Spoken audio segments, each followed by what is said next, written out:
You guys are dicks. Dude, you panicked so. You said it flew right on my face. You said, "Oh, mosquito! Oh, fuck! Dog, I feel like it's biting me right now. Did you kill her? No, I hit it with my hand, and then I'm thinking like, is in panic mode? It's pissed. Oh boy. It's like the mini game in Point Blank where you have to like shoot it. It's like the little mosquito in the room. Yeah, Point Blank. I remember that game. I owned that game. Hell yeah! Someone. And then I gave it to I traded it with a friend of mine, and then I ended up getting a wrestling game like WWF, like something, and I never saw that friend again. So he has my gun cons and the dope game, and I had this wrestling trash. GameStop trade. Ooh. Got fucked up. That was whack, man. But I'm more sad that Rip had the stupid boom thing on. We didn't even get to see his actual like body. I know the live. I'm so happy. If we saw the body movement of you freaking out, I heard that would have been a good ass gift. That would not have been good at all. Dude, Raver hands. Mosquito, oh fuck. What kind of reaction is that? It was the worst, dude. Dude, you don't understand. I thought it was like a moth, right? So I was just chilling. I was looking at it flying in my face. Then I realized it wasn't a moth. It was a mosquito. So I panicked. It doesn't matter what it is. If you don't freak out like that normally. I mean, haven't you seen me play Tekken? I definitely freak out just like that. Yeah, but you also like are more like you don't visibly say fuck. and plus, actually because I didn't see what you look like, I feel like your arm movements are crazy. Like it just to me, I would just imagine you like slap boxing with God. Swing in the air. All right, well, FYI, let me tell you what we're talking about today. We got the Tekken World Tour Finals. We got ELEAGUE Injustice 2 World Championships. We got the Ninja Turtle reveal. We got all the stuff Harada and Michael Murray said at the finals, like 2-frame lag reduction, another patch and more lag reduction, next year's tour. We got Geese Howard thoughts. We got Noctis reveal. We got Street Fighter V AE, because we haven't talked about that yet. Marvel vs. Capcom Infinite blowups. KOF XIV blowups. Star Wars Battlefront 2 blowups. Dragon Ball FighterZ, Soulcalibur VI, upcoming events. That's the plan. I'm going to fade out the music. Beautiful. Is it just me, or is it your mic cutting out? Yeah, his mic seems like he's cutting out when he's talking really fast. Are we good now? Well, I mean, we're good on the camera, but just the... But does the mic sound good? Are we all right here? The mic sounds like it's going in and out.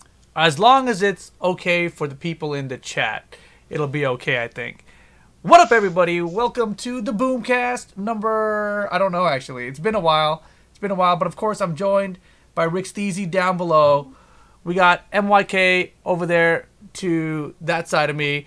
And below him, we've got the other MYK. The Tekken 7 reveal. You gonna do your hair like that or what, man? Blech. Yeah, no, perfect. What the hell? It's Well, that's perfect. pretty good physics. It is, right? I mean, this is what we're getting here in Tekken 7 now. No, it's the worst physics. They spent 10 years for just the physics. Jesus. Man, you guys are haters, though. Wait, are you saying you're a fan, Ricky? Yeah. About the physics? No, well, of the fact that we got a dude that's like not like well, it's better than Julia and Lei, so I'm happy. I can Wow. 100% agree with that. I can most certainly agree with that, actually. But, all right, let's kick things off. What do you want to start with? Of course, I think we should start off with the Tekken World Tour Finals. It was just in San Francisco this past weekend. Ricksteeezy flew up at the last second. I didn't even know you were coming. Mm-hmm. And MYK, I saw you were watching kind of like in a, what do you call that? Like a party viewing session thing? Yeah, Al's Batcave. Man's not hot. Man, that's exactly what I thought when he said it too. The Man Cave, that's what I was trying to say. Al's Man Cave, Al's Batcave. Yeah, Al had us over, and then we were all having a viewing session of and casuals at his place. So we got to check out. No, sorry, go ahead. Yeah, so we were just having like pizza and games and watching the World Finals. Yeah, you guys had a bunch of people over there. I saw probably like 10 or something. Yeah, we had a bunch. We had like Spencer, Billy, Dong, me, Juggernaut, Al, Gallo. Yeah, a bunch of people. I just got. I'm sorry. I could have sworn I just saw the mosquito fly right in front of me again. Oh my god! You killed it already. I need something to attack it with. All right, if this thing comes back, I gotta get it. Grab a shoe. A shoe? Jesus, my monitor's gonna get knocked out. But grab a couple noodles. Yeah, the slipper. The Asian strat is they grab 2 slippers and clap them together. Dude, oh yeah, that really works good actually. Wait, catch really? a mid-air. Yeah, catch a mid-air. Boom. You sandwich it. All right, I'll take up your strats later, I guess. But yeah, damn, this fucking mosquito is bothering me. I feel like it's biting my legs right now. You know, like there's 4 of them or something. Paranoid. I can just feel it. But yeah, of course. Now they just multiply. But you know, okay, let's get back on top of here. You know, the event itself was fucking found this bitch. I got it. I think I got it. I think I got it.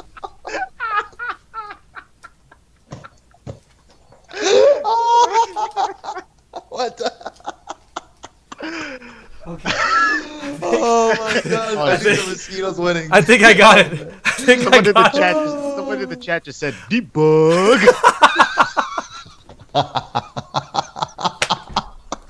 Dude, do you remember, Ricky, when we were in Japan? Well, you weren't there, but Tay Steve was on the street, and this person came up selling books or whatever about religion, and so I talked him into getting Tay Steve. This is this book that Tay Steve got, and so I still haven't given it to him, but I chucked it at it, and I think I got the mosquito with it. Steve bought the book.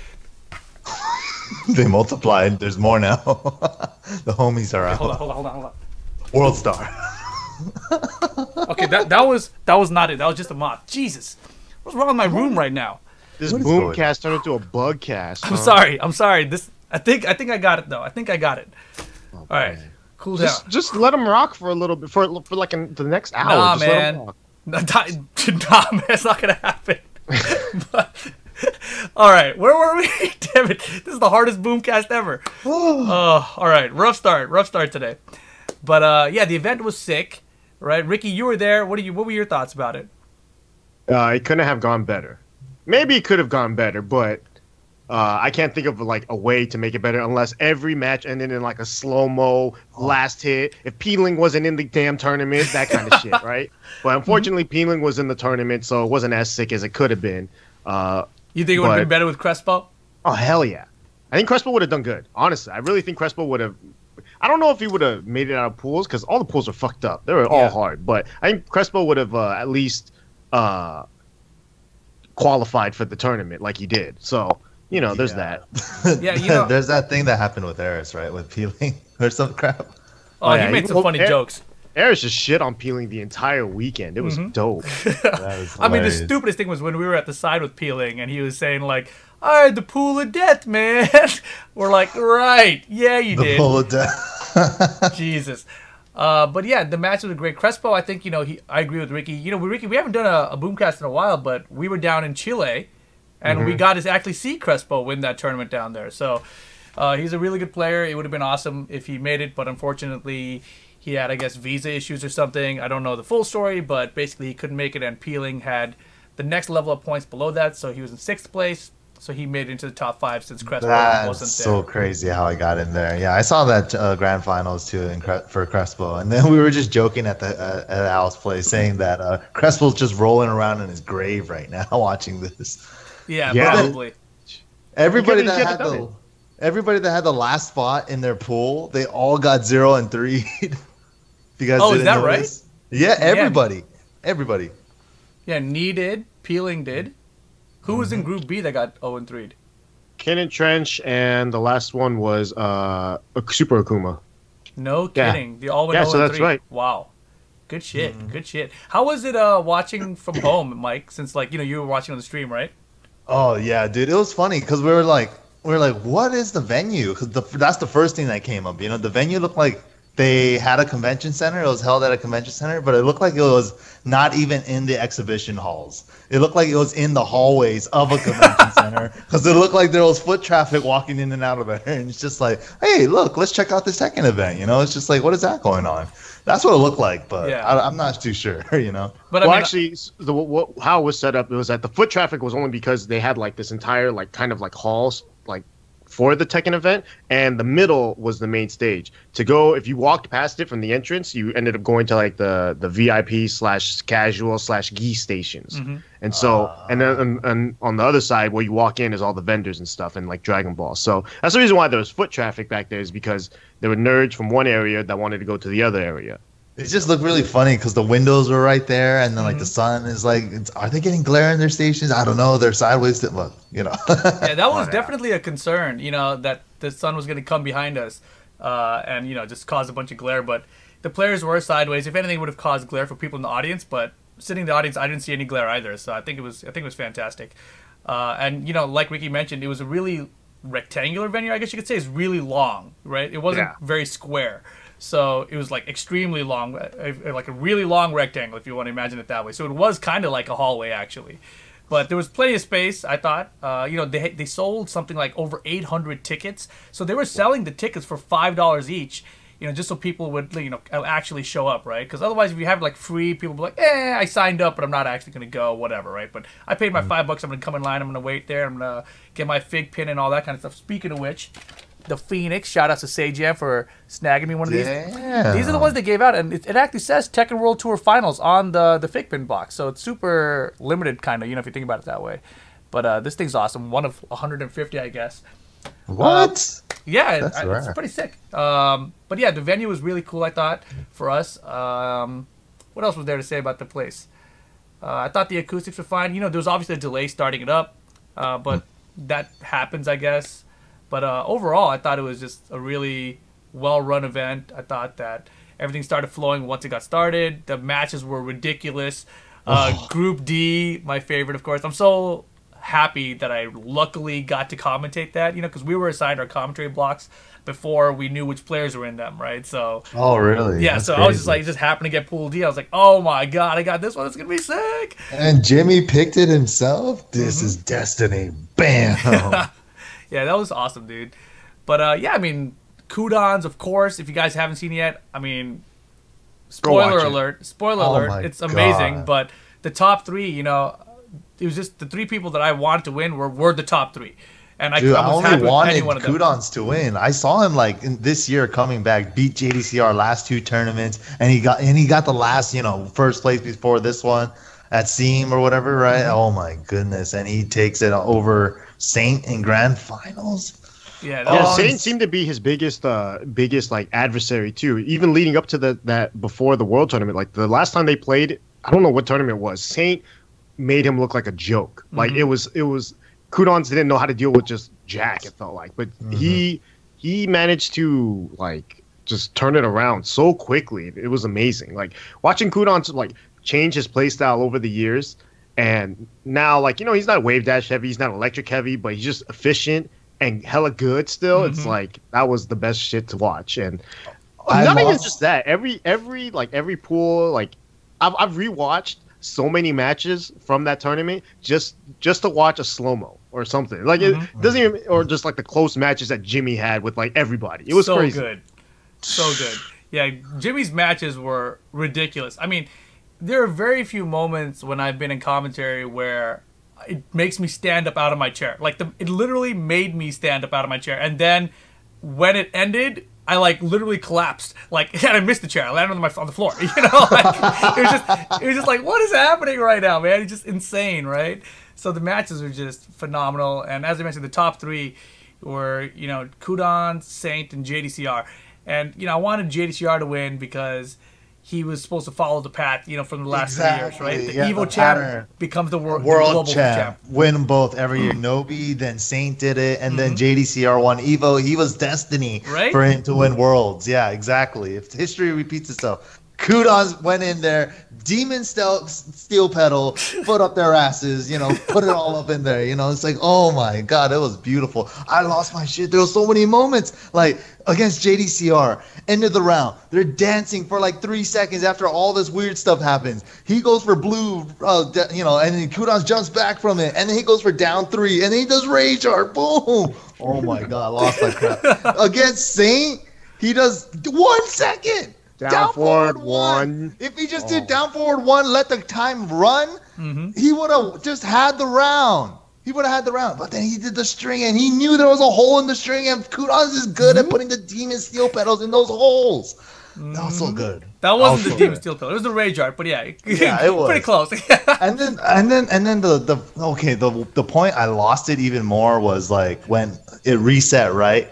First game, second round, Saint starts off down 4-2, start of the round. Qudans retaliates with an electric perfect punish. That shit was too good. Yeah, and speaking of that perfect punish, right? Sejam, he's been watching Tekken now, since Tekken 7 was in the arcades. We were doing the Wizard World Tour. I've been like helping him learn, etc., right? But this was the first time he saw a high-level Mishima battle when the JDCR Qudans match happened, right? It's the first time he's ever seen Tekken like that. And I was like, this is what I grew up with in like Tekken Tag 1 or whatever, watching like videos online. Like, what the fuck are these guys doing? Like, how do they play like this? It's like a different level of Tekken that you don't normally see. And it's so rare. That's why I was so happy that JDCR picked Heihachi. I mean, I started the chant. Ricky, you helped, right? I was the one that gave us the idea. Is that right? I planted it. You planted the seed in my head, and I'm like, we're making the chant after this. You're right. Yeah, but you told Steve, and you told Sejam, and then there was just, it was organic. All we had to do, we didn't even have to say the rest of the word. We just said, hey. Hey. And then it just kept getting louder and louder. We didn't even have to, we just had to say hey, and everyone else knew exactly what we were going for. You're right. And then, of course, JDCR, he was already going to character select, so it's not really our fault, right, that he lost. His mind was made up to go to character select anyway. He needed more time, and then the crowd was there. He had an interview with, who was it? It was like MSN or something, where they asked him about that, and he was just saying that he feels it's important to play to the crowd, to make people happy, basically, to keep the crowd happy. So it seemed like he was okay with the pick. Obviously, when he was at the character select screen, you saw him; he was smiling so big, and like, yeah, it was hype. It was hype. So many people online have been saying it's like the greatest face turn ever. Because so many people online are just pissed off at seeing Echo Fox Grand Finals or whatever. They're starting to hate on JDCR just for that. But all of a sudden he's like, Heihachi, you guys want it? You can have it. And everyone's like, I love this guy. He's the best. Yeah, that was super sick. Super sick. Yeah, that was awesome. Oh, man. So, yeah, the event was great. Top 3 was fantastic. Anything else you guys want to say about the match and stuff before I move on to, like, the stuff Harada and Michael Murray talked about? Everyone go watch it. Yeah, even if you've seen it already, go watch it again. Just, relive good Tekken. Naps versus Novi. Naps versus Knee. Oh, my God. Qudans run through top 8. Oh, oh my God. Like, it's so good, dude. It was. So good. It really was, I think, probably the best Tekken event of the year. Right? Very fairy tale ending, to like wrapped it up. Nice bowl package. Here you go, Tekken fans. Nice bowl package. Dog, it's not 2018 yet, dog. You still got 2 months left before you start bowls. But I was just thinking, like, last year we had that documentary they put on Amazon Prime. This year's documentary would have been so sick, right? Because you would have had Nia and JDCR with the handshake, and then you would have had the regional final and all that stuff, and then ended with Qudans coming back. Like, this year's documentary would have been sick. Yeah, there was a lot of stories, a lot of good, crazy stories. Yeah. Yeah, a lot of people don't even know about Qudans. I should mention this. Some of you guys should know by now, but he is not a new player, right? He was around way back, like I want to say even before 2005, but I knew of him when he first came to the US in like 2005. And he came out, that was in Tekken 5.0. He was in SoCal for a while. We all got to play him out here. He was at Filthy Rich's house, I remember. And we used to go and have sessions, and he used to beat the crap out of me. And then I remember like getting so frustrated with it. I was like, how do I beat Devils and whatever? And so Tom Hilfiger trained me against Mishimas. And I totally forgot about it, but that's the only reason that I'm good against Mishimas to this day is because I got my ass kicked by Qudans over a decade ago, right? And I remember he got bodied at EVO though, right? Both times, except for you said, Ricky, he won Tekken Tag 1 at EVO or something? He won Tekken Tag 1 in 2005, but that same year he got 9th place in Tekken 5. He lost, I don't remember who lost to winners, but in losers he lost to Arario. Wow. And then in 2006, you obviously know what happened to him because he wasn't anywhere out of the pool. Right. Yeah. Which year was no help to you. No thanks to you though, by the way. Mm-hmm. Which year was the year that he lost to Jimmy? Yeah, that was 2006. So in 2006, it was my pool was me, Mr. Naps, Qudans, Reinhardt, I think Sanford Kelly, and Akunin as well.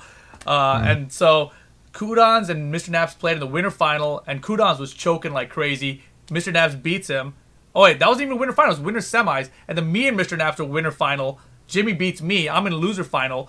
Reinhardt ends up beating Qudans to eliminate him from the pool. Yeah. And then I beat Reinhardt to make it out of the pool. So me and Mr. Naps got out, but Reinhardt and Qudans didn't. So that was sick.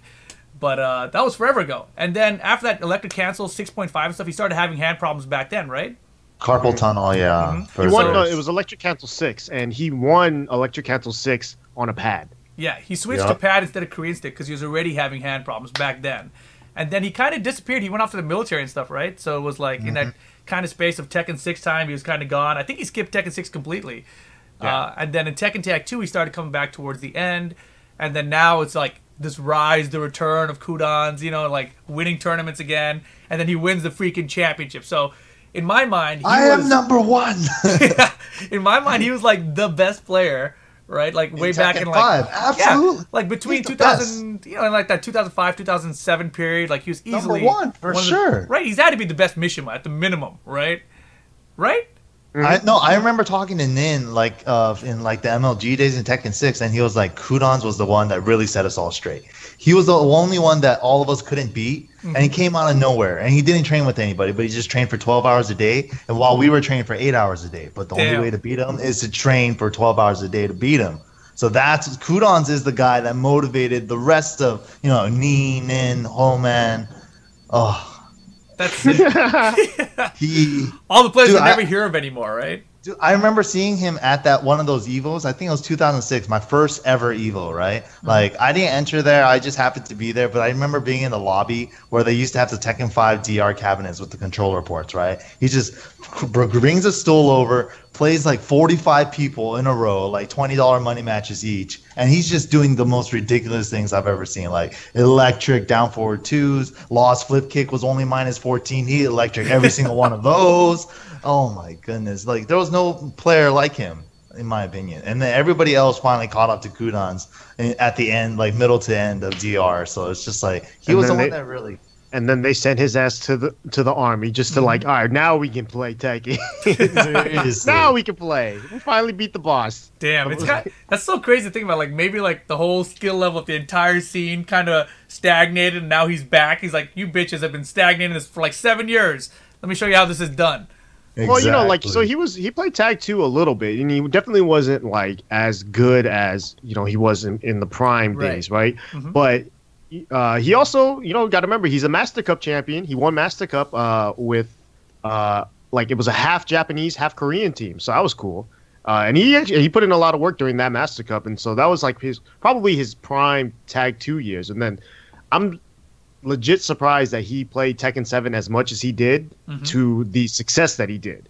But after watching him, it's like there's no reason to not believe it anymore. He's so good. He's ridiculous. So he's back. He is officially back. I mean, beating JDCR 2 sets, I mean 4 sets if you count Seam, is just ridiculous. And JDCR has always been the guy to beat this entire year. Qudans are the only one who can stop him, right? And it is what it is. Qudans is the best right now, man. So shout out to Qudans. Hopefully he gets picked up by a sponsor or something. You know, I heard some weird thing that he didn't want to get picked up by a sponsor, that he just wanted someone younger to do it because he's got like a job and he's all content and whatever. I don't know if that's true or not, but that's just something I heard on the internet, which doesn't mean anything, I guess. But it is what it is. Anyways, moving on. This tour was awesome, but, you know, Harada and Michael Murray, they came on stage during the event before the top 8. They said that basically, you know, they're happy with how things are going. The U.S. office is running the tour, and basically there's going to be another tour next year, right? So I just wanted to get your guys' thoughts on what did you guys like about the tour this year? What did you not like about the tour this year? You know, what do you want to see change for next year? Stuff like that. Mike, you go first. There was a lot of hype moments, a lot of hype matches, but I felt like the tour started definitely early 2017, which was, yeah, you know. It kind of sucked. Like it came out early 2017, and then a month later it was Evo. You know, how did that happen all of a sudden? But other than that, I felt like it was like it created a lot of hype matches. It was like like even though it was like half a year of a season, I felt like the level of play was still there. But I felt like maybe next year there will be more opportunity for more players to travel out to more events and make it out to, and maybe they could restructure how the point system works and all that too. But it seemed like overall, I'm very satisfied with what happened this year and the storylines that came out of it. Like Mr. Naps coming out of nowhere for the last two events and then just squeezing up in there, you know, and it's just like, and then Anakin was number one going in, and then the last two events, you know, he dropped down a couple spots, but you know, like there's so many crazy things that happened, you know, but it was still a fantastic year for Tekken. Next year can only get better. Rick, your thoughts? Tour this year, things you want to change, things you liked, didn't like? There's a lot of things I liked about it. I mean, just the fact that a tour exists allows, you know, I guess the competitive Tekken to kind of have a goal, you know, like it always felt like, you know, before the Tekken World Tour, so really kind of during Tag 2 there was nothing like this, right? So there was no like build up to any event or anything. You just kind of like, oh, like there's a qualifier here in America at this random round one, win it, hey, you go to Japan, that's it. That was pretty but now like there's events, there's people now getting sponsored because of these events, so more people are traveling. I love it. I love the tour. I think that the tour itself can use a little bit of fixing here and there. Like, personally, I want to see. I don't know if more players more spots is feasible because here's the thing. I love one-day tournaments. That event. The reason why I love that event even more is because it's one day, not like 7 days that like all these other tournaments have been doing. Now it's one day, right? But I want more spots because I think that there are definitely more players that can make noise in this thing. Like I guess I'm a little bit biased because I did go to Chile, right? And I got to see all the great competition down there in South America. I feel like they don't get enough spotlight on them. And I feel like if you gave them their own kind of like their own tour within South America somehow, I don't know if it's feasible or not, but maybe if you can guarantee that maybe 1 or 2 or 3 players from down there get to go up, or, especially Asia. I felt like Japan, Korea, and like the Philippines and all those other South East Asia players all kind of getting crammed into one. So only 5 players made it. That was rough. Because think about it like this: like there's so many great Korean players that didn't go, and so many great Japanese players that didn't go because it's like they didn't go to one tournament overseas and they're not able to. So I want to see more Japanese and more Koreans and more of the Philippines and all those other areas try to get spots as well. So.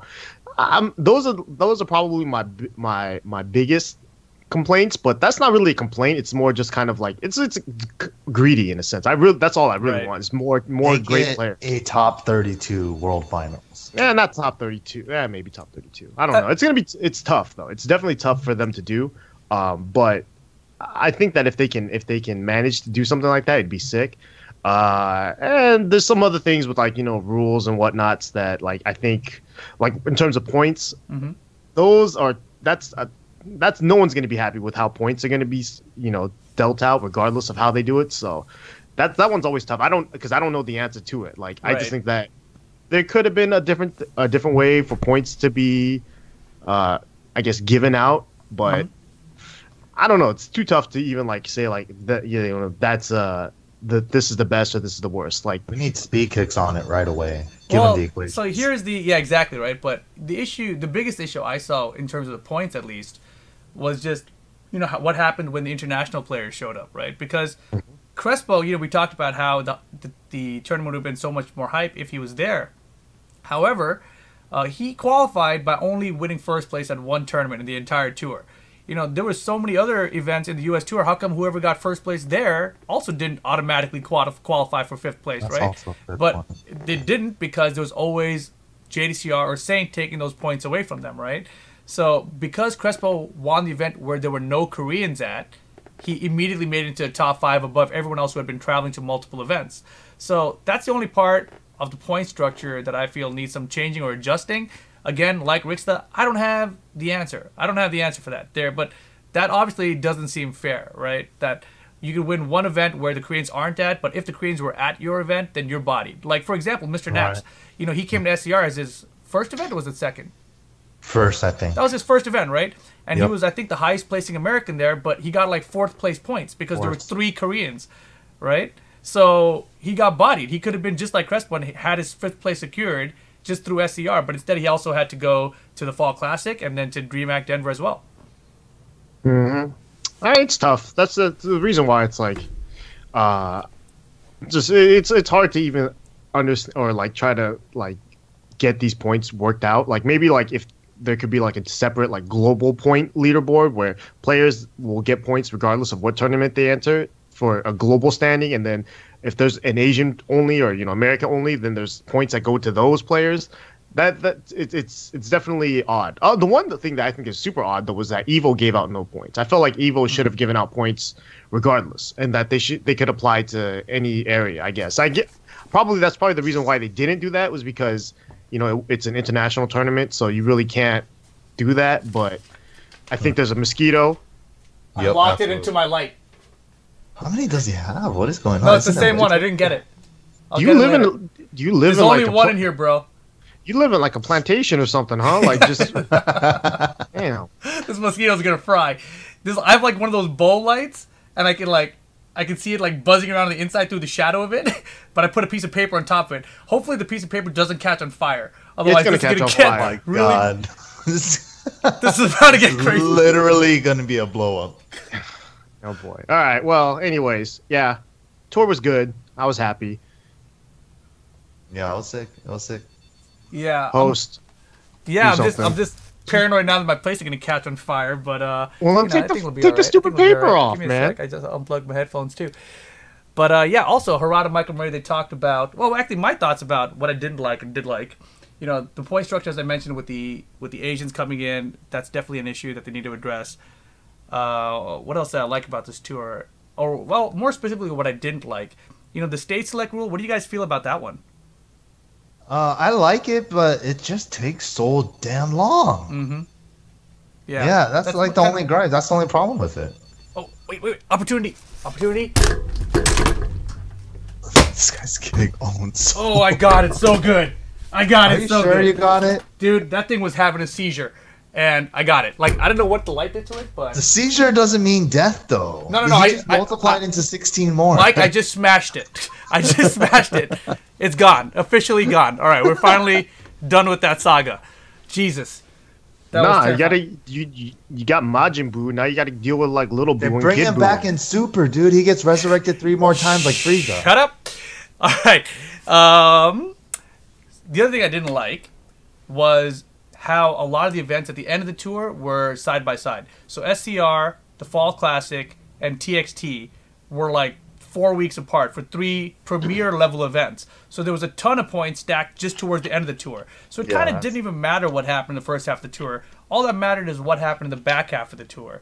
So I don't know how you can do that or how you can change that really, because events are they always kind of plan themselves to be at the same time each year. But it's definitely something that needs to be addressed as well. Anything else? Yeah.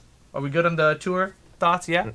I mean, all that was just scheduling issues because they didn't start the tour until like after Evo, basically. Yeah. So, I mean, that's gonna fix itself with next year, and obviously you're gonna have a bunch of more tournaments to bring out.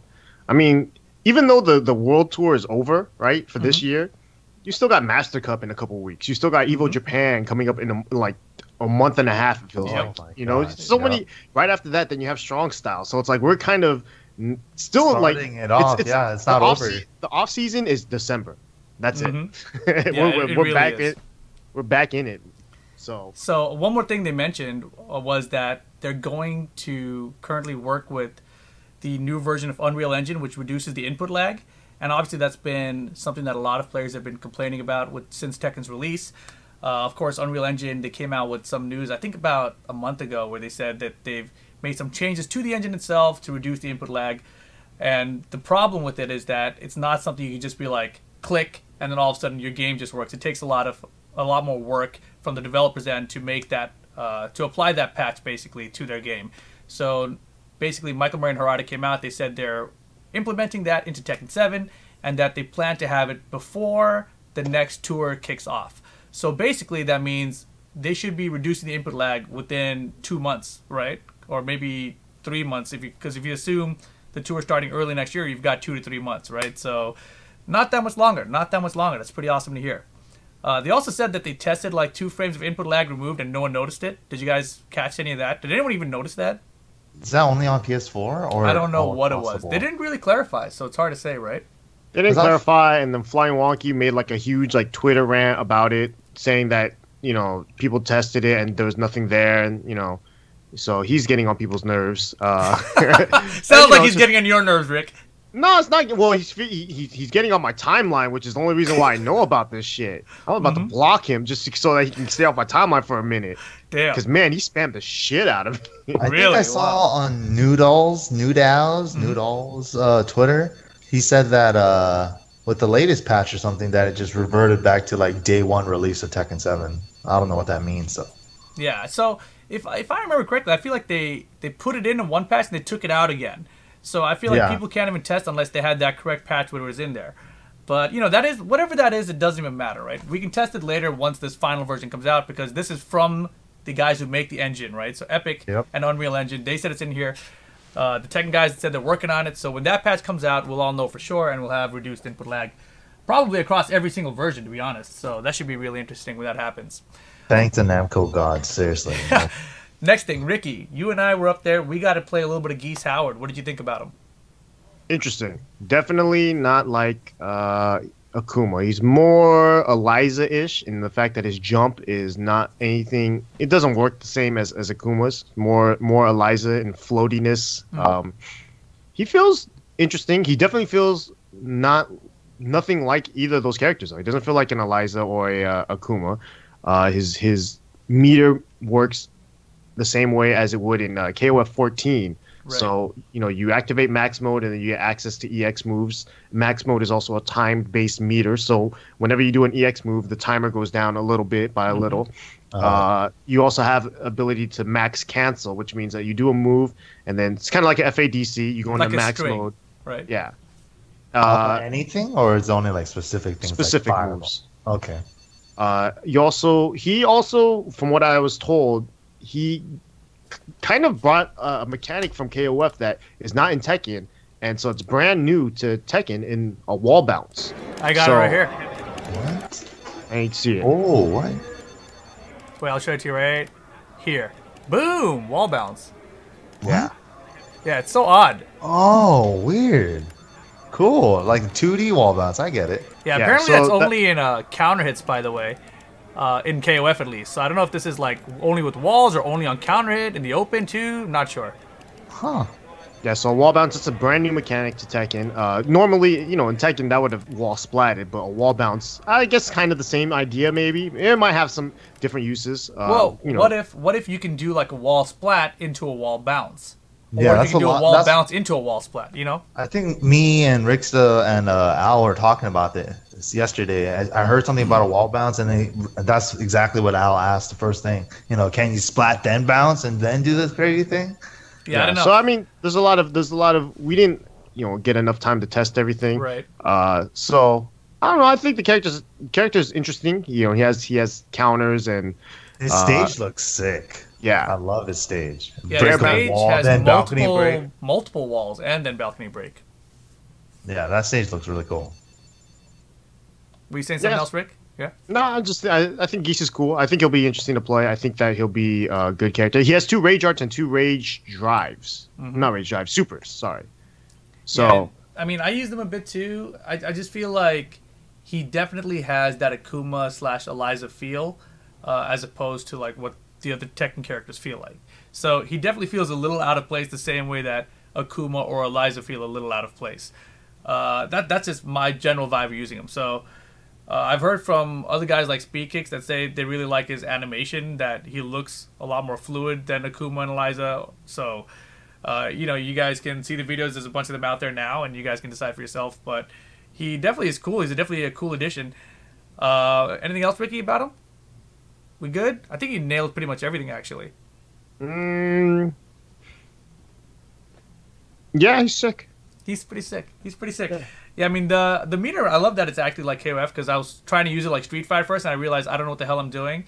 And then I realized how you have to use it. I was like, oh, okay, this is very different. So it's pretty cool. I think KOF guys will pick it up and understand it better, but they still will need to learn Tekken.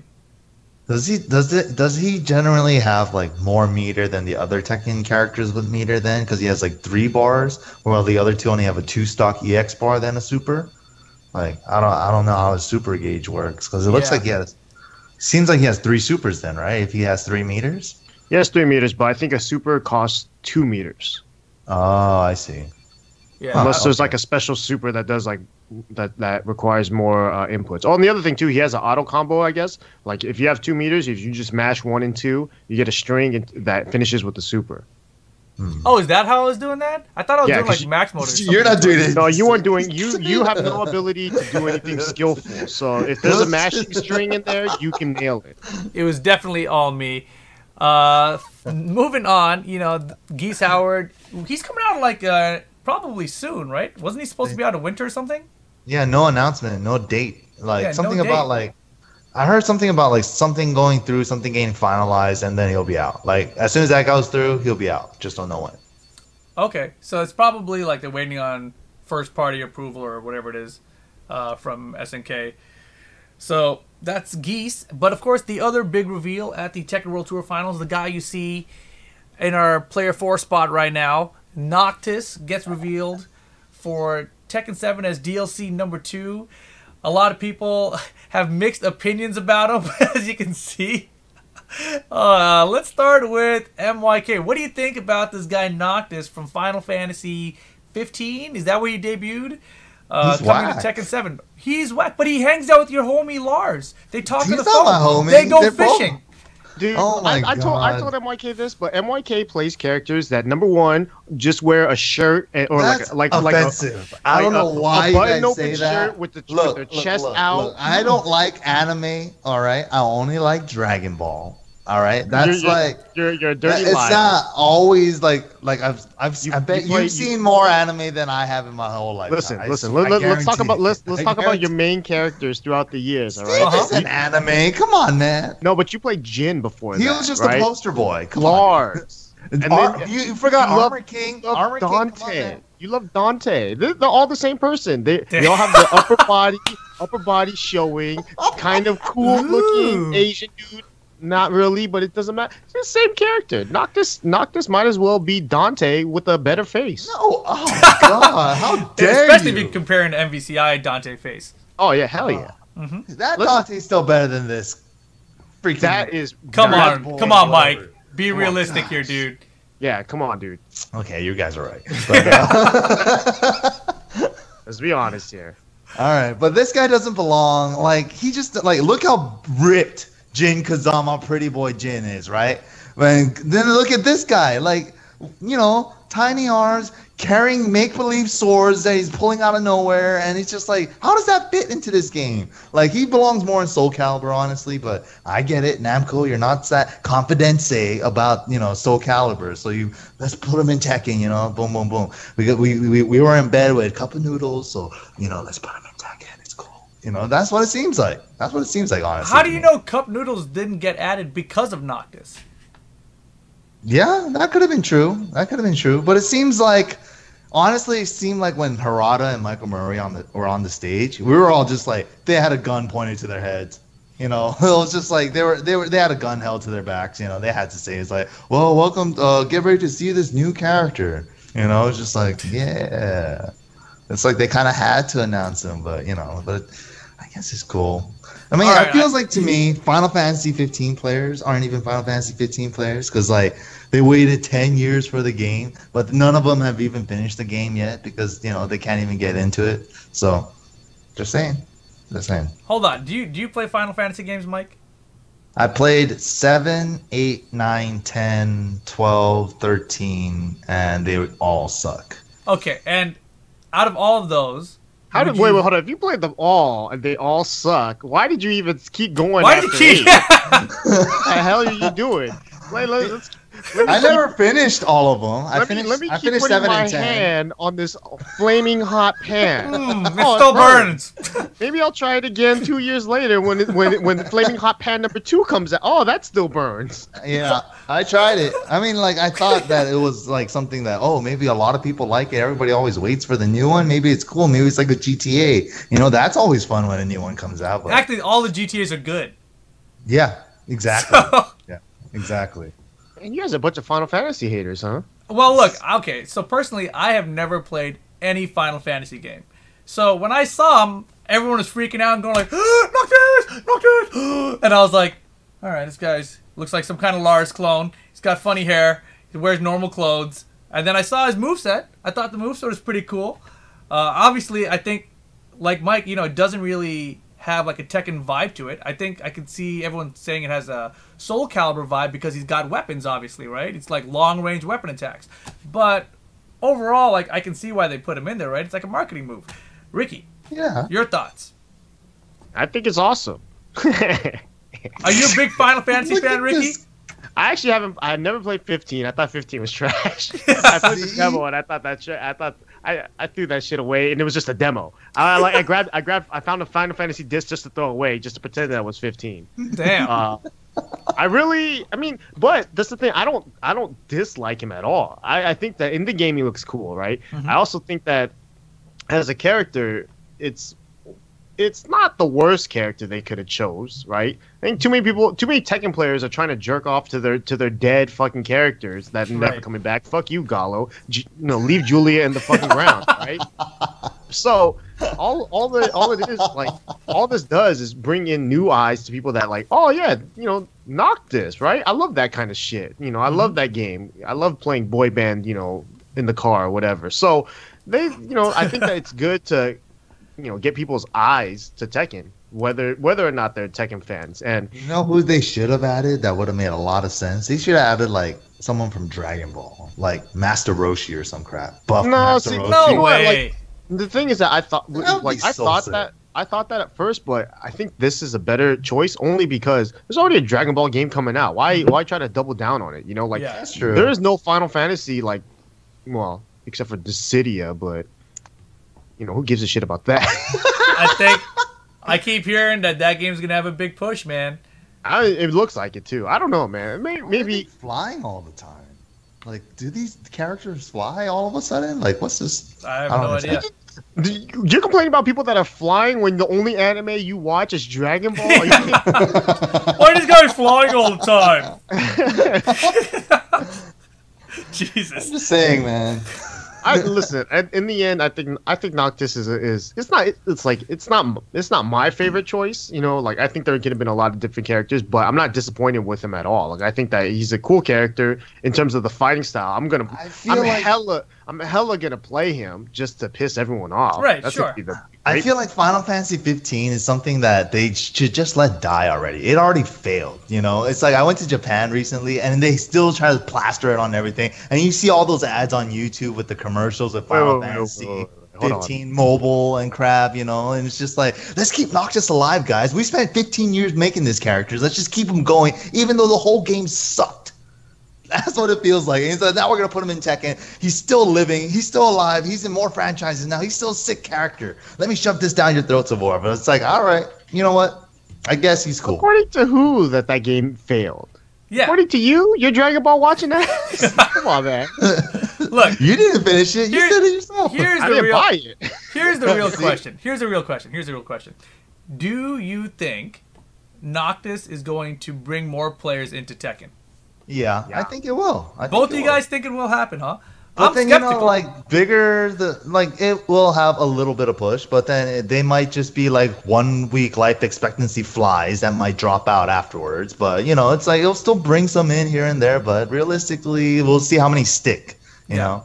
I think just as like a PR tool, it's great, right? Like, and especially the timing with literally the World Finals being as good as it was. It's like this peak marketing push, right, for Tekken. It's like, look at this amazing finals we just had where Noctis was revealed. Like, everyone's like, what the fuck? Where was this revealed? It was revealed at this finals, which were fucking amazing. You should watch it. Like, it just happened to be really great timing for it, and it's a really huge audience that's going to look at that now, I think. So that's what I'm happy about it for. If they had put in someone like Master Roshi, everyone would be like, why doesn't he fight like Wang? Or everyone would be like, where's the Wang moveset? He looks like Wang and shit, right? So I wanted a Dragon Ball character first, or Naruto character, just for the same reason, though. I wanted something that had a large audience behind it to come to Tekken. So, for that reason, I'm not that upset with Noctis being in the game either. As I mentioned, but different, but still the same. Yeah, as I mentioned, I've never played a Final Fantasy game ever, but I can understand why he's in the game. If he brings more people into the game, great. If he doesn't, that's also fine because I think they've opened enough eyes to it, right? And spotlight of Tekken. there's a Final Fantasy 15 multiplayer 4-man mode coming out soon. We can all play. What are you saying? I'm saying I'm Noctis and you guys are my cronies and we need to go. Screw you. Am I Tifa? Right? No, you're another dude. I'm Tifa. We're all dudes, dude. Nope, I'm Tifa. I'm just gonna be Auron from Final Fantasy X. No, it's Final Fantasy 15, you jackasses. You can't choose characters from other games. Damn it. God. All right. Yeah, it's already out. Sorry. Well, yeah, I mean, none of us are playing. Are you gonna buy, Rick? Yeah. Here's the thing. I was gonna buy. This is a secret right now. When you guys watch this on YouTube or whatever, it's gonna be too late. Redbox has Final Fantasy 15 used copy for $10 right now. I'm just saying. It's a pretty good deal. Redbox. I'll give you a link later, Ricky. I'll give you a link later. All right. Is that it for Tekken? I think that was it, right? We talked about the tour was awesome. The event was awesome. Input lag getting reduced. Another tour next year. Geese Howard. Noctis revealed. A lot of Tekken stuff, right? Yeah. All right. The other thing that happened this past weekend was the Injustice 2 ELEAGUE World Championship. And I was there. I was commentating it. It was crazy. There was, I think, $250,000 total was paid out to the top 8 there. Dragon ended up winning $150,000 for first place. Shout out to Dragon. Second place was Foxy Grappa from the UK. Third place was Tekken Master from Bahrain. And fourth place was Forever King with Batman. And I think the prize payout was like $150,000, $50,000 for second, $20,000 for third, and $10,000 for fourth. You can compare that to the Tekken World Tour Finals, which was like, first place was like $15,000, right? 1.5, I believe. Is that right, Rick? Yeah, let's not compare it. Let's not compare it. Because, let's not, right? But we're missing a lot of zeros. No, just 1 0, right? Yeah. Just one important zero. One important zero. But I mean, big zero. You know, I was just thinking about it. I was like, dude, that's crazy because I really truly feel like the number of players competitively playing Injustice right now compared to the prize pool amount has got to be the biggest difference compared to any other fighting game out there, right? Yeah, I think so. So if you're in fighting games to make money, you guys should all be playing Injustice, is what I'm saying, because that prize pool is insane. The third place for that ELEAGUE thing got more than first place in Tekken. Like, just thinking about that is nuts, right? Insane. Absolutely insane. But yeah, the Injustice 2 World Championship was a lot of fun. You guys should check that out too. A lot of great matches, actually. You know, a lot of times, and even for me going into ELEAGUE, I thought, this is going to suck. You know, like, what if everyone's playing Deadshot? Everyone's just shooting each other. It's just a bunch of zoning. It did not turn out like that at all. It was a bunch of really close, really intense matches, actually. So a lot of fun, a lot of hype there as well. But the big reveal they had there, if I can flip over to this screen, boom, the teenage, Adam and Enchantress and the Teenage Mutant Ninja Turtles are coming to Injustice 2 in Fighter Pack 3. That was the big reveal. They revealed it on Friday. Yeah, that's absolutely insane. Your guys' thoughts? Is that really what Adam looks like? Atom. Yeah, no. ATOM. Yeah, they got the colors right. They made his suit a little. So he dresses up like a 5-year-old in his underwear, in his pajamas. Well, it goes inside you when he's like this big. Yeah, that's what he does. Cool. Yeah, that's exactly what he does.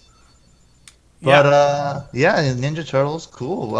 It seems dope. I mean, I wasn't a huge Ninja Turtles fan, but I could see why they did it. You know, playing on the millennials nostalgia factor. So that's really sick. Who's Shiva on the right? Shiva on the right. She's got 2 arms, dude. Yeah, Shiva has. Oh no, Shiva's the forearm chair. Who was I thinking of? Sindel. Oh, I think that's not actually hair. That's like a hoodie she's wearing. Well, but, who the hell is she? She's Enchantress. I think she was in that Suicide Squad movie. I think she's the villain from Suicide Squad. Yeah. Yeah. I know, Ricky, you probably haven't seen it. But, so, I mean, Ricky, what are your thoughts on Teenage Mutant Ninja Turtles being in Injustice 2?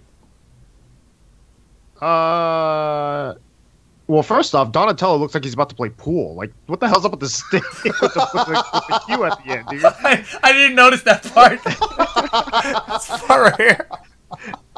You know, I like the Teenage Mutant Ninja Turtles. I dressed up as Michelangelo when I was like 5 for Halloween. So, you know, I'm down with the Turtles.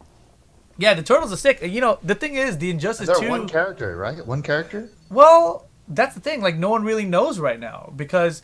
you know, they in the trailer they say something like "We fight as one, Mikey," you know, and it's like, what does that mean? Shit. Like when I first heard Dude, this, he's gonna be sick. He's gonna be like Captain Commando in like Marvel 1, and he's just gonna be Birdie and blah blah blah. I have no idea. Guys and stuff. It could be. It could be like that, or it could be like I thought. Like this really bizarre twist on it would be if they made it like the trait, the character power, where every time you hit it, like the body goes into the shell and comes out as the other turtle or something. Like that does not fit the lore of the turtles at all. But for a video game, that would be pretty sick, right? Like, let me go to zoning mode right now, you know, and Raphael is chucking size, and let me go out to like up close pressure. Donatello's being Nightwing from Injustice 1, you know, with his down jabs or whatever. It could work, right? I hope that when they fall on the back, they can't get up either. That'd be sick. They're stuck on the back. You get like free Oki on them. Yeah. Free guaranteed hit. Yeah, the other option that people are suggesting is that maybe it's the gear system. So maybe one of the turtles, like Leonardo, is the main turtle, but then if you customize it with the gear system, you can have nunchucks and make him orange, or, you know, the staff and make him purple, or the size and make him red, you know? So that's obviously... I really hope it's not that. Yeah, that'd be really whack. I think everyone hopes it's not the gear. But who knows what they're going to do. I feel like that makes the most sense for this game that they built around the whole gear system, but tournament-wise, that means you're only going to have whatever the first turtle is. You know, the stock turtle, not the geared-up one. So stock turtle's going to have to be Leonardo, right? I assume so. He's standing in the front, so that might be a tell, too. He's the leader. It's hella going to be Leonardo with 3 assists. Yeah, 3 assists. Just going to be like Mike one or like 3 moves, or like maybe 6 moves. Maybe they have like 1 move each or something, 1 or 2 moves each. I want Rip's idea the most. I want them to disappear in the shell. In the shell and come right back out, right? That's what I want, too. Go into sewers and then freaking... Yeah. Obviously, yeah. I mean, honestly, you know, we were talking about Tekken before. This is a little bit off topic to go back to it now, but Mike's idea of having Shang Tsung as the boss was the best idea for a Tekken DLC character. Because then you can... Because we still don't have a Mokujin character, right? So you could just have Shang Tsung... Right, you could just have Shang Tsung, Mokujin, you know, himself into different characters while playing. That would have been so tight. But anyways, Turtles, Adam, Enchantress, Fighter Pack 3, Injustice 2, that's coming out later. Turtles was a sick idea, though. I like the Turtles. And, you know, they were actually in the DC Comics, too. So yeah, they recently had a crossover with Batman. I saw like someone tweeted out, and like Raphael took off his headband and gave it to him, and he looked really anime because his eyes were all like sparkly, and I'm like, that is the grossest thing I've ever seen. Raphael with anime eyes? Yeah, it's like they just animated fucking a turtle. It's like, what the hell? All right, so moving on. Anime Turtles. Let's talk about the blow-ups that happened recently. Let's start off with the Marvel vs. Capcom Infinite blow-up. Ricky, you want to talk us through it? You're usually up on all this kind of stuff. All I heard is that there's a patch that's coming out like 4 days before the like big tournament. Before that blow-up, Ricky, the other blow-up with the curtains. Oh, the curtains? The curtains. I've heard about this. All right, Mike, tell us about the curtains. So apparently somebody that had the game... Filipino champ. Yeah, and they released a character that they shouldn't have, which Venom. And they got caught by... the internet. Yeah. Sanchez. Because they had matching... curtains. Curtains in the background. We got it. Yeah. Crazy stuff. I mean, you know, I don't understand this. Like, if you have early access to something, right? You're probably under some sort of NDA or something. What do you gain by releasing any of that? I don't understand. Here's the thing. Why do you think that he released it? I don't think he released it either, right? But I think someone else was probably, you know, I bet you he's probably had a handful of people over there. You know, let's not sugarcoat it. We know people that have played early access of certain games. I know someone that has been playing early access versions of games for a while, right? But you know, sometimes you might invite a friend over, and sometimes those assholes might take a picture of the game, and then all of a sudden it's on the internet and your curtains are out there. So there's that, you know, like. Damn, your curtains are out there. Yeah, you know, it's just the drapes. I don't think this is I don't think it's a shocker or anything like that. It's just, you know, it's one of those things now where you're kind of thinking of the integrity of the game itself, which obviously they released Chun-Li and Dante's face. They have no integrity whatsoever. So fuck it. Let's just do whatever. Let them do whatever the fuck they want. They have no integrity. What do you think? Okay, so okay, let's skip past all that, right? Like the pictures got leaked, whatever, right? If some dumbass came over to this place and took pictures, then put it on the internet, that guy's an insane dumbass. Like, what the fuck are you thinking? How cool are you now, bro? Like, yeah, Jesus. Anyways, I mean, you know how cool that would be anyway? Imagine if you went to your friend's house and they had like, yo, dude, I got fucking Venom and shit. You want to come play it? And then you go over and you get to play it. You're already fucking cool. You got to play that shit. Like, why do you have to fucking take a picture of it to show everyone? I don't understand. Anyway, what do you think, though, about, obviously, him having access to it and being able to still play in his tournament for $30,000? Ban the testers, man. I don't know. That's what we're talking about outside of Super Arcade. I mean, not Super Arcade. Wednesday Night Esports Arena. My bad. So he's saying 1 and 1 together. Yeah, dude. Maybe that was the thing that guy wanted. He went over there. He was thinking to himself, I don't own this game. He owns this game. Why? Let me make sure I get these curtains in this picture. Oh, shit. The drama unfolds. Let me make sure to put his Evolution 2000 and whatever trophy right there, too. Let me fit in that Bud Light All-Stars thing right there. Jesus Christ. That's some deep-ass lore. Oh, man. Yeah, I mean, obviously, you know, personally, I think I'm with Mike here. I think you got to ban the testers. But this whole Battle for the Stones thing was so cool as a concept. You know, they have all the previous EVO champs, all the previous EVO champions, you know, all the previous EVO champions out there, you know, versus everyone that's new coming up. I think that's a cool idea. Cool? It's a cool idea. Look, I don't mind that part. The stones, the kidney stones that everyone's fighting over to fucking, you know, do some weird shit to a tournament. It's like, what that? Like that part is also wacky but fun. It's look, the tournament is coming out like what, 3 months after the game's out. Man, it's obviously not supposed to be super serious. You know what I mean? Like if they had done this after an entire year, then I'd say like, all right, that's kind of bullshit. But 3 months after the game comes out, that's not that bad. Is it 2 months? It's not good for the integrity. Well, Jesus Christ, they don't have any. It's like the game, you know, the timeline, the lifespan of Marvel it's like that event, and then it's like, what's the next big event? We're expecting something. We want to fight for more stones, and there's no more stones to fight for. Reality stone. I get to fight you with a knife. That's real life. Damn, perfect for the Marvel scene from back in the day. The Marvel 2 scene. Have a gut in your moss stick. Yeah, dude, that's that. I mean, it doesn't matter at this point. I'm not a Marvel player, so it doesn't hurt me any. Right. And in fact, it actually makes it funnier because then I can just watch them and complain, and I can be like, "Damn, these dudes really love their game," and it sucks that what's happening to it because you know, I want to see Clockwork happy, right? Yeah. He loves this game, and it's like.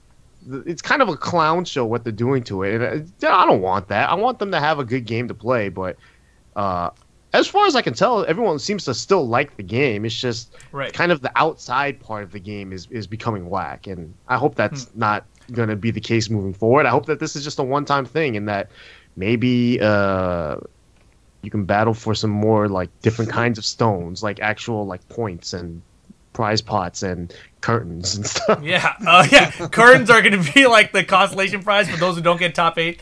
Damn, Jeez. is that a real stone? The fucking early access stone? Whoa! Get access to the next patch? Damn! So speaking of the next patch, they released info on the next patch coming up. Dante got destroyed, which I'm super happy with because in the time that I played it, like I kept on saying Dante players are bitches because the character was so obviously good. It was just ridiculous to me.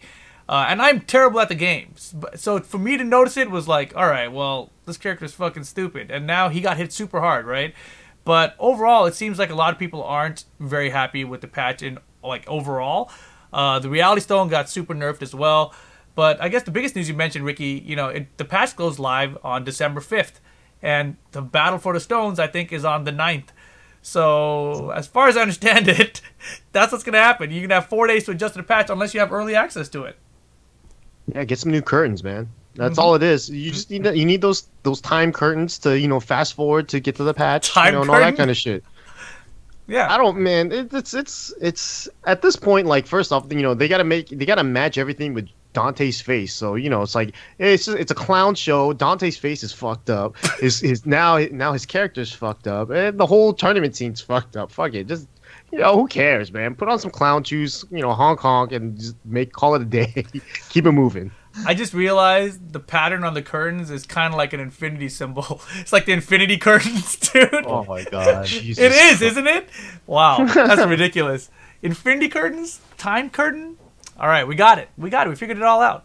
But also the patch removed the Spider-Man Infinite with the Reality Stone, and I heard that Nova, Jeddah, Raccoon, and Gamora didn't really get hurt by it. So Dante's kind of the main nerf. Everyone else got some small adjustments here and there. There's some other general system changes like if you get hit by a fireball in the air, there's a crumple state, and you can now roll forward or back out of it. So that's your Marvel info for the day. Street Fighter V Arcade Edition coming out January 16, 2018. This is what I've been saying that they needed to do, that they needed to re-release the game with all the DLC together as a new package. Speaking of curtains. Speaking of curtains, what about the curtains? Nothing. Tell me about the Street Fighter V AE curtains. Tell me about the curtains, Ricky. No, come on, man. You have early access? Is that what I definitely do not.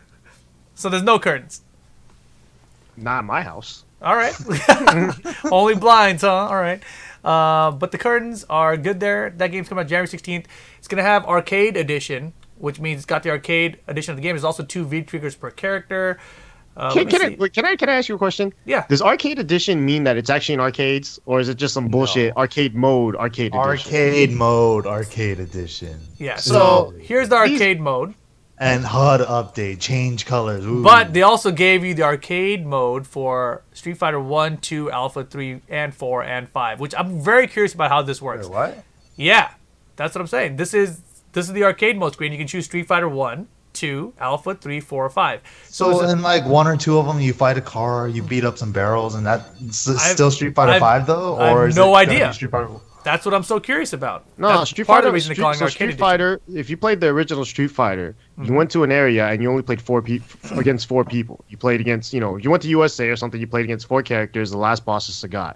Street Fighter 2, you played against 8 characters, and then you went through the 4 boss characters. So maybe they're just doing like the characters that were in those games, right? So you probably have 10 Alpha characters. Oh, I see. Available. 6 Street Fighter 3 characters. So etc. etc. That makes a lot more sense. Yeah. I think that's what they're going to do. I hope so. It's just right there. Launched in something. Story chronological. A young Ryu and Ken test the fruits of their training against the strongest fighters in the world. Right. Yeah. So are all the characters in it though from Street Fighter 1? No. Right. But, so that's what I'm curious about though. You think that is what I'm curious about is when you click this, right? Is it actually going to load up Street Fighter 1 and make you play it? No. I don't know. That's what I'm curious about. I'm telling you it's no. All right. We'll see, man. We'll see. I think it's going to load up Street Fighter 1. You think that they're going to make you play that trash-ass game again? Yeah, I do. Dragon Punch.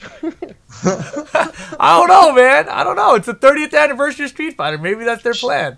One giant punch button, one giant kick button. You think that these people that are releasing a major patch 4 days before a tournament and give the game to curtains are gonna put something dope like that in this game? That's why they took so long and made so little time for Marvel, dude. They're busy making Arcade Edition. Oh, boy, right? I don't know. Console arcade version. Like, how does that even make sense? I don't know, man. But there's still 2 V triggers per character.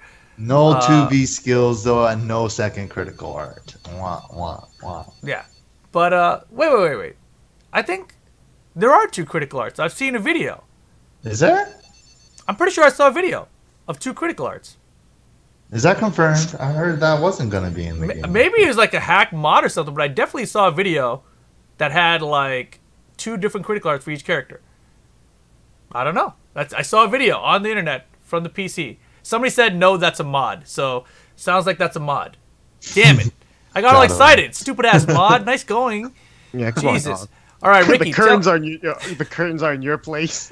God. You better shake that oh, curtain shit. out. I wasn't supposed to tell anybody about that? Don't look at my curtains. It's just elephants back there. Those mosquitoes are bugs, man. They're like legit like sound bugs. People are trying to get all the intel. All right. Let's see. Let's move on here. KOF 14 article. Do you know anything about that, Ricky? Nah, I heard something. They tweeted or they quoted Chris Tatarian in one of his dumb tweets saying something about how KOF is ugly, and then it was a long article that I didn't read because it's on Event Hubs. Cool. Mike, do you know anything about this? No, don't. I think the long and short of it is there was an article on Event Hubs that basically said KOF is hard. Why do people not play it? And it was just kind of this weirdly timed article, right? Because the game's been out for a while. Like, well, what's the point of telling them that it's hard and that people aren't playing it now? It just kind of seemed like a hit piece on KOF. But I think the bright side of it was that a lot of people responded with like this cool hashtag on Twitter was like, why I play KOF or whatever it was, you know? And it was just really cool to see all these people talking about playing KOF and the positive sides of playing it. So I thought that ended up pretty neat. But I guess that's all we know about it, right? Yeah, you know, negativity, you know, is always a good way to get some positivity out of the world. No one's going to play it, though, so so it's unfortunate. Yeah. That it had to happen like that. I think that was something about, like, at Wednesday Night... Was that the game where they said something at Wednesday Night Fights? There's no new players, and all the old players are, you know, becoming into the adulthood life, and then they're, like, leaving the game behind. That's why there's no KO. Is that what it is? Okay, wrong. That was Virtua Fighter, Mike. Same nice thing, try. but different, but still the same. Right. Yeah, exactly. Yeah, same, but not same, but still same. And then let's go moving on. We've got Dragon Ball Fighter Z, which is something that we never ever talk about on the show, despite MYK clearly loving Dragon Ball. Why don't you tell us a little bit about this new news that came out about the 3 new characters they're adding, Mike? So there's 3 new scans of these new characters, and oh my god, there is Super Saiyan 3 Gotenks. So we have a fusion character, you know. I don't know if they're going to defuse in the middle of a match or not. I don't know what they're going to do with that because they are in their Super Saiyan 3 form. And then we have Kid Buu over here on the right, and then below, oh my god, below we have Ultimate Gohan. Ultimate Gohan? Ultimate / Mystic Gohan, whatever your fan base term want to go by. Officially, it's called Ultimate Gohan. Fans like to call it Mystic Gohan. I like the term Mystic Gohan better. But oh my god, and they even say it in the translations too. Gohan with like his full unlocked potential from, you know, the Supreme Kai, blah blah blah. Oh, it's so sick. I was sad, honestly. Like when I heard. Did you just knock your bong over? What just happened? Did Rick fall out of his chair? Oh man, keep it going, Mike. Keep it going. Come on, Mike. But yeah, I was sad that when I heard they said that they're gonna not do any duplicate characters. But then when they brought out Goku Blue and Vegeta Blue, I was like, all right, there's hope because I want adult Gohan. And the day has come. Adult Gohan is here. He's sick as ever. Gotenks. I'm super glad that they added Gotenks because Kid Trunks and Goten would have been whack. I'm so glad they added Infusion. And his base form, where he's going to be fighting in his normal form, is going to be Super Saiyan 3, while Kid Gohan's going to be Super Saiyan 2. Goku and Vegeta are going to be Super Saiyan 1 during their fights, but I don't know. This is so tight. This is so sick. My mind is blown. That's crazy. That's crazy. What do you call these little Gotenk ghost things? Oh, it's just kamikaze with like Boo attack or whatever. He just makes like little spirit bomb, like spirit sperm. Yeah. You definitely were not as hype about that as you were about just talking about Gotenks ain't really my favorite character, but adult Gohan, I'll be hyped for adult Gohan. Damn. Are you sad that there's no Great Saiyan Man? Oh no, I don't care about that character. let's just not even talk about him. That was filler. It's not even canon. Damn.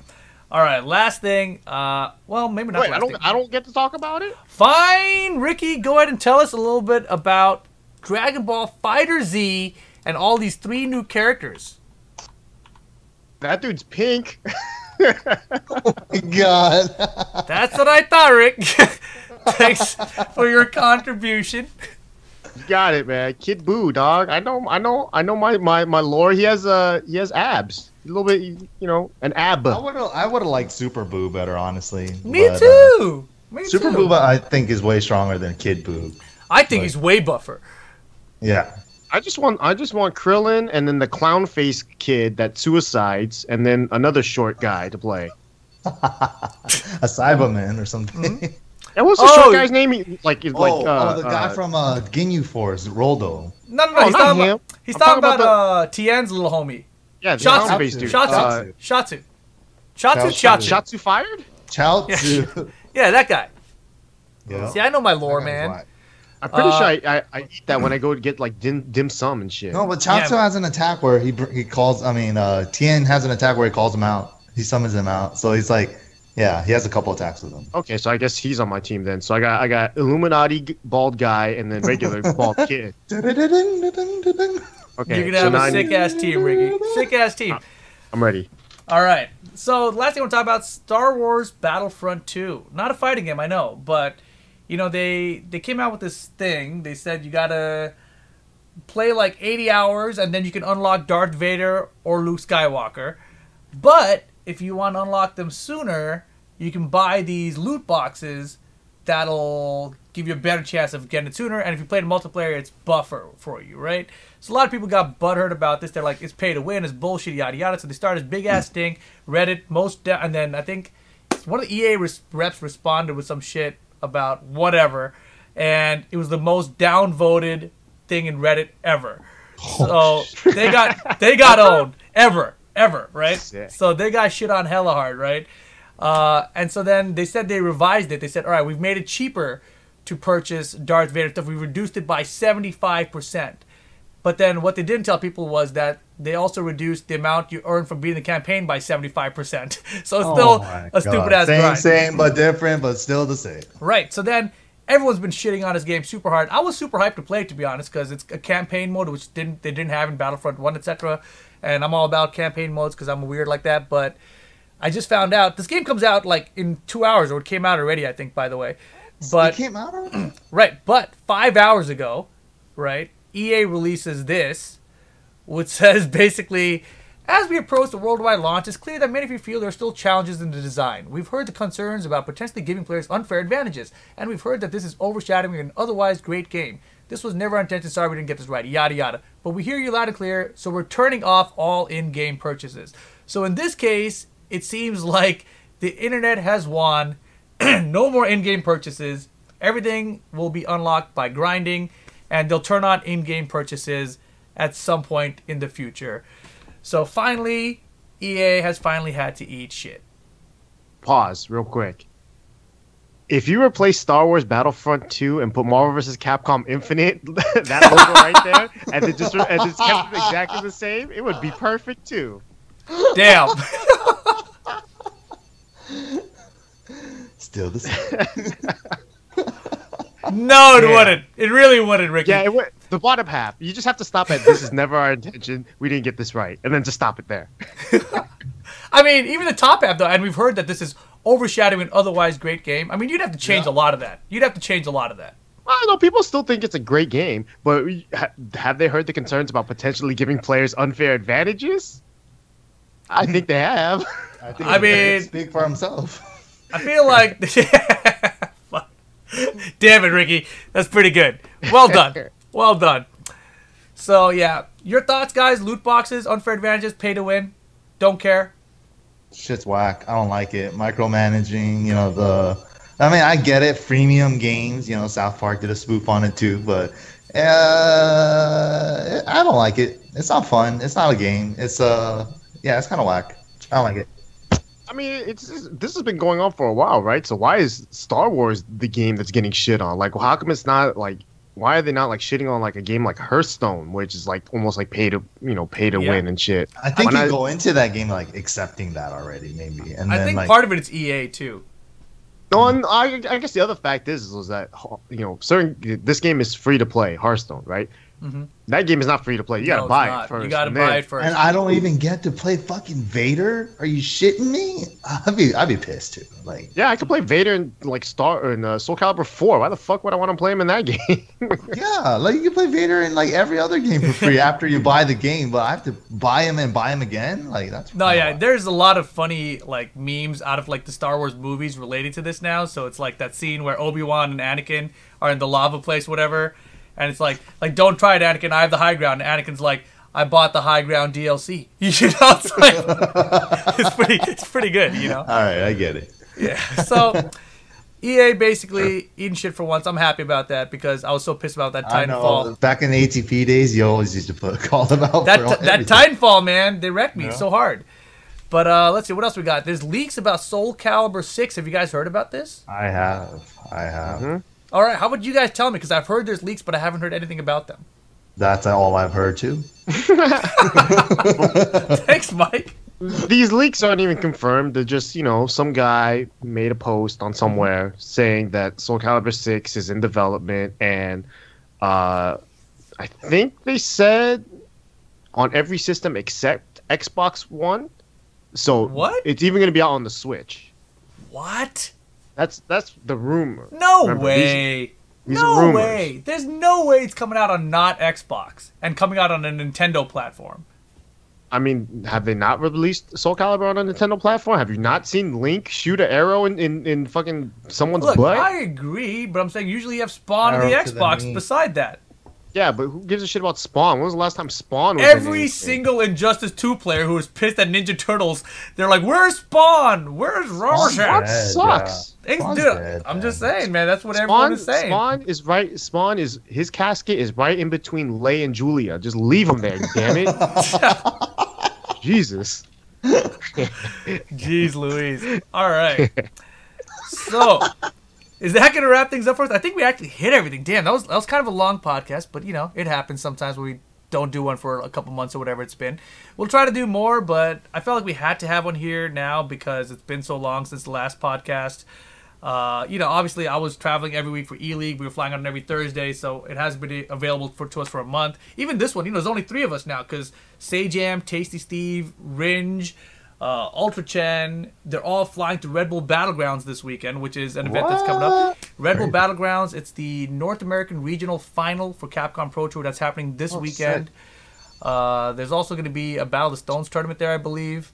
And a Super Turbo tournament too, right? Mm-hmm. I want to say there's also a Street Fighter 3 Third Strike tournament. What? A lot of Street Fighter action. That's awesome. Yeah, it's a lot. It's like kind of like a homage to all the old Street Fighter games. Exactly.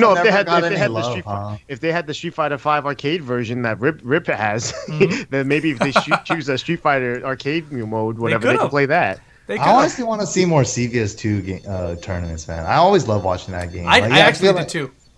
I feel like when I started enjoying watching that game was like when that game was already like 10 years beyond dead. So from what I know is Boss is in New York, so I think that there's some CVS2 thing going on over there. Because that's the only reason why Boss travels anyways for CVS2. So yeah, that would be sick. I hope that's happening. But Red Bull Battlegrounds, that's gonna be in Boston. Apparently, IDOM and Brian F, they're the guys who are there who are still trying to make it into Capcom Cup, but it's like so hard to get in for them. Even the guys who make it through Last Chance Qualifier there, because they got to go through like Knuckle Doo and Punk and Jay Wong and all the killers basically to get there. So pretty unlikely. These things not like the other. We'll see what happens. And of course, next weekend, as Rick mentioned earlier, Master Cup in Tokyo. It's next weekend. After we finished this finals, I was like, I got nothing to do for a couple months until Evo Japan. Maybe I'll go to Master Cup. It's in a couple weeks, right? And then I found out it's next week. I'm like, that's not happening. It's way too soon.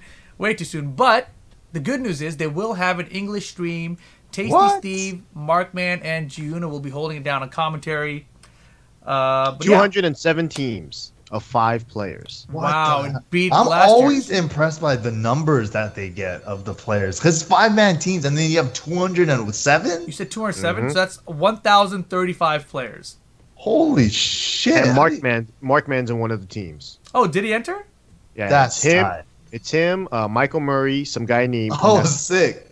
Some other guy, some Horong player named Nakatsu, Mishima Star, and then a Akuma player named K something. K something. Yeah, Qudans entered as well. He's a Korean team. Qudans B+, an Eddie player, Hao, the Fang player, Help Me, and Kakoma. Wow. Help Me and Kakoma. That's a good team. There's a ton of good teams. Taisei entered, so a lot of killers there. Man, one day we gotta have an American team. That's like the last thing on my competitive Tekken bucket list. I just never had an American team out there. I just want to enter a match cup with like 5 Americans. 4 other Americans. That's it. I just want to enter. Go there with like 5 teams from America, 25 players or something. World Tour. Yeah, so that's happening. Of course, Evo Japan, well, Capcom Cup will be December 9th to 11th. That should be interesting. That's going to be PlayStation Experience for the finals. Battle of the Stone Thing's happening that weekend as well. After that, it's Evo Japan, which is, I think, January, like, 24th to 26th or something. And then Strong Style is back February 10th through 12th at the Doubletree in San Jose, California. That's on the docket. A lot of stuff. Yeah, so like Ricky mentioned, December is the only downtime for Tekken. It's at least for like a major tournaments, right? But I still think there's still tournaments happening. I think KIT is in the beginning of January. Yeah, there's still going to be Tekken tournaments happening. It's just, not part of the tour, but that doesn't mean anything. If you're into Tekken, you're into Tekken, so you can watch all those anyways. Exactly. And there's also that weird thing that Anakin is at. He's in Korea right now for a little like invitational tournament. You're right. G-Star, I think it's called. There's an invitational tournament in Korea this weekend. It's going to be like players. They invited players from like multiple countries and to go up against the Koreans, and it's a $30,000 prize pool. So single elimination, and I feel like it's happening like soon. Like it's got not like within like 24 hours. Yeah, definitely within 24 hours, I think, because they're like a day ahead almost, right? And it's Thursday night here, so it's already like Friday something there. Actually, here's the link because it legit is happening like right now. What? It hasn't started yet. It's coming up soon, but wow, that's crazy. All right, make sure you guys tune in. Rick's to put it in the chat right there. Twitch.tv/WEGL_EN. So yeah, so when I went 24 hours, I meant 24 minutes. Sorry. There you go. Make sure you guys check that out. I'll put this on YouTube ASAP so you guys can miss the first hour of it. Oh, God. All right, Left Behind callings. Anyone ready for that? It's been so good. There's nothing to be mad about. That's very true. It's very true. I guess I have one. I left behind all the Final Fantasy games. Yeah, I'll leave that behind. Square Enix, and Squaresoft, especially, you got left behind. I'm leaving behind all the Julia and Lei players that are, constantly trying to revive them from the dead. Gallo, get fucked. You have no character to fall back on. Just because you block a stupid -10 low does not mean you get bow and arrow for free. Fuck you. And good shit. Julia's dead. And Lei, I only like saying Lei's dead because it's funny. Damn. And he's hella dead, though. He's never coming back. And that's it. Let's just be clear. Lei, especially, I don't think is ever. Listen, if Ganu's dead, so is Lei. Like, there's Lei no way especially is never gonna come back. like you could cut his move list by half, and he still won't be back. The only other thing that I don't even have something to leave behind, but the only thing I will leave behind is the fight I was supposed to have with Super Akuma. You were 100% wrong, dude. So if you guys haven't heard about this lore, like, I went out to talk to Aries at the finals, and he's like, hey man, what did you say to that Super Akuma dude? And I was like, what? I didn't say shit to him. He's like, well, he wants to fuck you up, man, like physically. I'm like, all right, let's go find out. So I walked over to where they were at, and it's like King J, Kane Trench, and Super Akuma, and like, I saw them. I said what's up to King J because the other two guys were playing. And then, Kane Trench said like, hey man, that comment really hurt. And I was like, what comment? And he's like, when you said EU, where you at? And I was like, that doesn't sound like something I would say, so I'm thinking, that wasn't me. And then King J, so I said it. I said it out loud. Yeah, I'm pretty sure I didn't say that. And then Super Akuma looks at me, he's like, you definitely said that. And I was like, I'm pretty sure I didn't say that. And then King J said like, nah man, that wasn't Rip, that was Mark man. He was on the camera. And I'm like, I'm pretty sure I didn't say that, but you're Super Akuma, right? Handshake. And he just stared at me for like a couple seconds, like, handshake. But I honestly didn't know if I said it or not. It just didn't sound like something I said. So I went back and I watched the video. Markman is on the camera saying it. It's hella not me. Go beat up Markman, dude. Jesus Christ. Anyways, so I'm leaving that fight behind, all right? I don't know what the deal was, bro, but shit, it wasn't me. Ricksta, where can they find you? At twitch.tv/Ricksteeezy. Same thing on my Twitter. Also, fuck you, No Pants. You ate the other half of my fucking Harada sandwich. I was just a little butthurt about that, too. That was my sandwich. It had No Pants ate it? He took a bite out of it. I'm like, what the fuck? It's not your sandwich, bitch. Like, what the hell are you doing? Why are you eating my sandwich? But on the plus side, I got someone else's sandwich, and that one was better. So get fucked and fuck you, no pants. MYK, where can they find you? Twitch.tv/the name is MYK, and also YouTube.com and at Twitter.com. That's a good picture. This picture is awesome. If you guys can't see it right here on the sandwich, it says Harada because they bought some extra That sandwiches. sandwich is bigger than him. Dude, that shit was heavy as hell. My arm got tired holding it up. That shit is too good. Of course, if you guys don't know already, make sure you guys follow this channel just where you guys are watching. Twitch.tv/levelupyourgame. You can find me on Twitter, REEPAL. We will catch you guys next time. Peace. Peace. Adios.